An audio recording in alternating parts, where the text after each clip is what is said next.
Now I want to go to an issue that the Albanese government should be spending its time on instead of The Voice. This week, we've learned that Australia's Taipan helicopters will be permanently retired 15 months early. It comes after a Taipan chopper crashed into waters off the Whitsundays, a really tragic accident that's taken the lives of 4 of our airmen. Joining me to discuss this and more is the Director of Strategic Policy Analysis Australia, Malcolm Davis. Malcolm, welcome to the program. Thank you for having me. This retirement is big news. So was the right decision made, and what is going to replace them?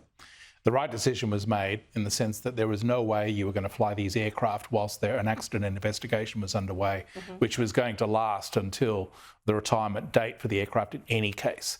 So I think the government made the right decision in calling an end to the use of this aircraft now.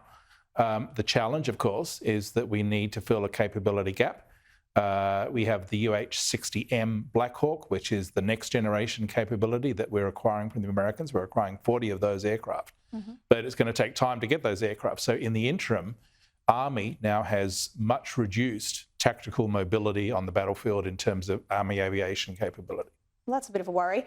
Yesterday, we learned that 800 troops will be shifted from Adelaide and that they'll go to bases in Darwin, in Townsville and in Brisbane by 2025 in a staged relocation involving infantry units, tanks and armoured personnel carriers. Is this good news, Malcolm? It's good news in the sense that I think it's correct to concentrate force in the north. When you look at the strategic outlook that we're facing, it's a much more adverse and dangerous strategic outlook, in particular driven by the rise of China and China's provocative actions in areas such as the South China Sea and Taiwan and so forth. So the ADF has to be ready to project force forward from Australia. It can't afford to be based in the south. It has to be based in the north. And so therefore it makes sense to actually project and deploy those units to the north to places like Darwin, Townsville and Brisbane. On to discussing the next ambassador that's likely to be appointed from Australia to China. Scott Dewar has been floated as a name under serious consideration. He's currently serving as a senior foreign policy advisor to the PM at present. They say he's the front runner to become the next ambassador, and he was key in the development of AUKUS and the Quad security dialogue. It's a tough job. Is Mr Dewar the right pick? Absolutely. And Foreign Minister Penny Wong has actually announced that he's got the job. Ah, yes. Well done. So essentially he is a good choice. He is very experienced in all matters of China. He speaks fluent Mandarin and he's spent time in China. So I think that his experience in government at high levels, in defence and also Prime Minister and Cabinet and Foreign Affairs will stand him in good stead when he goes up to Beijing to represent Australia there. But the challenge, of course, is that we're in difficult times now because there's an incentive on the part of some to make concessions to China to try and get the relationship back on track. The Chinese know this and they'll be pushing us for concessions, particularly in the lead up to Prime Minister Albanese's visit later this year. So I think Ambassador Dewar and the Australian government need to stand firm and resist giving concessions to China that only generate further requests for concessions from Beijing. It doesn't seem to end. China controls the world's critical minerals supply chain at present, according to the International Energy Agency. This is a huge risk, Malcolm. What can Australia do to manage that risk?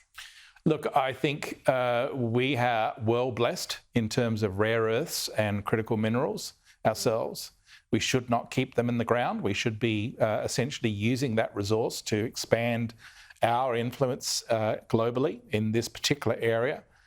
We should be diversifying our relationships away from China to other countries that also hold these critical and rare earths. These are going to be critical resources if we want to maintain an information-based economy, if we want electric vehicles on the road, if we want the next generation of iPhones in our pockets. You know, these resources, these rare earths, these critical minerals are essential. So we cannot afford to be dependent on our key adversary, which is China, to provide that critical resource to us. There seems to have been some good news out of China in that Beijing has just lifted trade barriers on Australian hay exports. Now, a lot of Australian producers and farmers will be very happy about that, but everything seems to come at a price. What can we expect as those continual requests for concessions come as the quid pro quo for getting our trade over there?